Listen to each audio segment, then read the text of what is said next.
ബീഹാറിൽ രണ്ടാം ഘട്ട വോട്ടെടുപ്പിലും റെക്കോർഡ് പോളിംഗ്. 5 മണിവരെ 67.14% പോളിംഗ് രേഖപ്പെടുത്തിയത്. 20 ജില്ലകളിലെ 122 മണ്ഡലങ്ങളാണ് ഇന്ന് വിധിയെഴുതിയത്.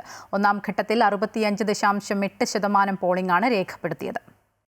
പോളിംഗ് അവസാനിച്ചതോടെ ബീഹാറിൽ എക്സിറ്റ് പോളുകളിൽ ഭരണ തുടർച്ചയെന്ന് പ്രവചനം വരുന്നു. ഭരണ തുടർച്ചയുണ്ടാകുമെന്നാണ് ഭൂരിഭാഗം സർവേകളും പറയുന്നത്. കെ പ്രശാന്ത് ഉണ്ട് വിവരങ്ങളുമായി. പ്രശാന്ത്, ഈ ഒന്നാം ഘട്ടത്തിലും രണ്ടാം ഘട്ടത്തിലും മികച്ച പോളിംഗ് ഉണ്ടായിരിക്കുകയാണ്. അതിനുശേഷമാണ് ഇപ്പോൾ എക്സിറ്റ് പോൾ ഫലങ്ങൾ വരുന്നത്. ഭരണ തുടർച്ചയല്ലേ എല്ലാ പോളുകളും പ്രവചിക്കുന്നത്?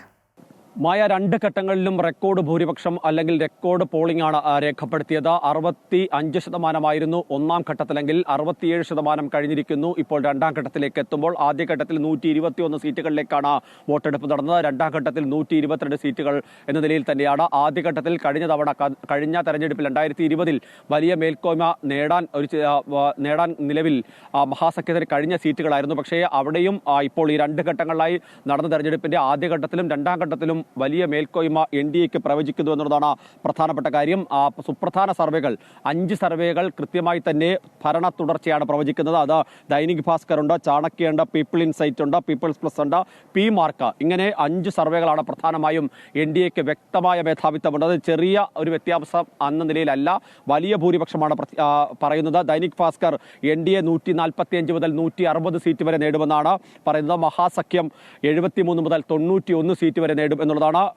പീപ്പിൾ ഇൻസൈറ്റിലേക്ക് വന്നാൽ NDA 133, 148 വരെ എത്തിയേക്കാം. മഹാസഖ്യം 102 സീറ്റ് വരെ എത്തിയേക്കാം. 87 മുതൽ 102 എന്ന നിലയിലേക്കാണ്. ചാണക്യയിലേക്ക് എത്തുമ്പോൾ 130 മുതൽ 138 വരെയാണ്. മഹാഗഡ്ബന്ധൻ മഹാസഖ്യം 100 മുതൽ 108 സീറ്റ് വരെയിലേക്കാണ്. ചാണക്യയിലാണ് ഒരു നേരിയ വ്യത്യാസം, അല്ലെങ്കിൽ ഇഞ്ചോടിഞ്ച് പോരാട്ടം എന്ന് പറയാവുന്ന തരത്തിലേക്ക് കാര്യങ്ങൾ എത്തി നിൽക്കുന്നത്. പക്ഷേ മറ്റ് സർവേകൾ പീപ്പിൾ പ്ലസിലേക്ക് എത്തുമ്പോൾ 133, 159 എന്നുള്ളതാണ്.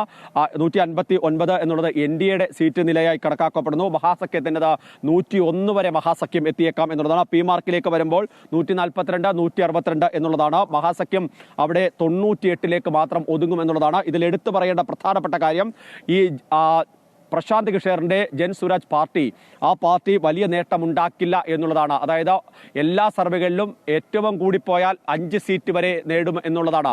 അങ്ങനെ JSP എത്തുകയുള്ളൂ എന്നുള്ളതാണ് വ്യക്തമാക്കുന്നത്. സ്വാഭാവികമായും ആ സീറ്റുകളുടെ എണ്ണം 5 ആണ് എന്നുള്ളത് നമുക്ക് മനസ്സിലാക്കുന്നുണ്ട്. പക്ഷേ അതിൽ പ്രധാനപ്പെട്ട കാര്യം, ആ വോട്ടുകൾ അതിൽ ജയിക്കുന്നത് 5 സീറ്റിലാണെങ്കിലും ഏതൊക്കെ തരത്തിൽ പ്രതിപക്ഷ വോട്ടുകളിൽ JSP വിള്ളലുകൾ ഉണ്ടാക്കിയിട്ടുണ്ട് എന്നുള്ളതാണ് പ്രധാനപ്പെട്ട കാര്യം. ഈ സർവേ ഫലം അനുസരിച്ച്, അല്ലെങ്കിൽ എക്സിറ്റ് പോളുകളുടെ സാഹചര്യം വിലയിരുത്തുകയാണെങ്കിൽ, ഒരു പക്ഷേ ഭരണവിരുദ്ധ വികാരം ഉണ്ടായിട്ടുണ്ടെങ്കിൽ ആ വികാരം ഗുണകമായിട്ടുണ്ടാകുന്നത് NDAക്കാണ്. മഹാസഖ്യത്തിന് തിരിച്ചടി എന്ന നിലയിലേക്ക് തന്നെയാണ് കാര്യങ്ങൾ വരുന്നത്. പക്ഷേ 2020 സമാനമായ രീതിയിൽ ചില സർവേകൾ പുറത്തു വന്നിരുന്നു. ആ സർവേയിൽ മഹാസഖ്യം അധികാരത്തിലേക്ക് എത്തുമെന്നായിരുന്നു പറഞ്ഞിരുന്നത്. പക്ഷേ അവിടെ അങ്ങനെയല്ല ഉണ്ടായിരുന്നത്. അതുകൊണ്ട് തന്നെ ഈ സർവേകളെ മാത്രം ആശ്രയിച്ച് മുന്നോട്ട് പോകാൻ കഴിയുന്നൊരു സാഹചര്യമല്ല എന്നുള്ളതാണ് പ്രാഥമികമായി ഇപ്പോൾ മഹാസഖ്യവും കോൺഗ്രസും ഒക്കെ തന്നെ പ്രതികരിക്കുന്നത്. കാരണം ഹരിയാന തെരഞ്ഞെടുപ്പിൽ എക്സിറ്റ് പോളുകൾ പൂർണ്ണമായും പറഞ്ഞത് കോൺഗ്രസ് അധികാരത്തിലേക്ക് ഹരിയാനയിൽ എത്തുന്നു എന്നുള്ളതായിരുന്നു. പക്ഷേ സംഭവിച്ചത് മറിച്ചായിരുന്നു. ഉച്ചവരെ വലിയ ആഘോഷം ACC ആസ്ഥാനത്ത് നടന്ന സ്ഥലമാണ്. അതിനുശേഷം പക്ഷേ കാര്യങ്ങൾ മാറിമറിയുകയാണ് ഉണ്ടായത്. സമാനമായ രീതിയിലൊക്കെ തന്നെ സംഭവിക്കും. തിരിച്ച് മഹാസഖ്യം അധികാരത്തിൽ വരുന്ന അവകാശപ്പെടുന്നത്. പക്ഷേ ഇതിൽ ഞെട്ടാനൊന്നുമില്ല എന്ന് തന്നെയാണ് NDAയുടെ പ്രതികരണം. കാരണം വളരെ കൃത്യമായി തെരഞ്ഞെടുപ്പ് പ്രവർത്തനങ്ങൾ തങ്ങൾ മുന്നോട്ട് കൊണ്ടുപോയിട്ടുണ്ട്. സർക്കാരിന്റെ പ്രവർത്തനത്തിലുള്ള അംഗീകാരമായി ഈ ഭൂരിപക്ഷം അല്ലെങ്കിൽ ഇത്തരമൊരു നേട്ടം ഉണ്ടാകുമെന്ന് തന്നെയാണ് NDAക്ക് അവകാശപ്പെടുന്നത്. നേരത്തെ തന്നെ അവർ പറഞ്ഞിരുന്നു, പോളിംഗ് ശതമാനം ഉയർന്നത് തങ്ങൾക്ക് ഗുണകരമാകും എന്നുള്ളത് തന്നെയാണ് സർക്കാരിന്റെ ഭാഗത്തു നിന്ന് വ്യക്തമാക്കിയത്.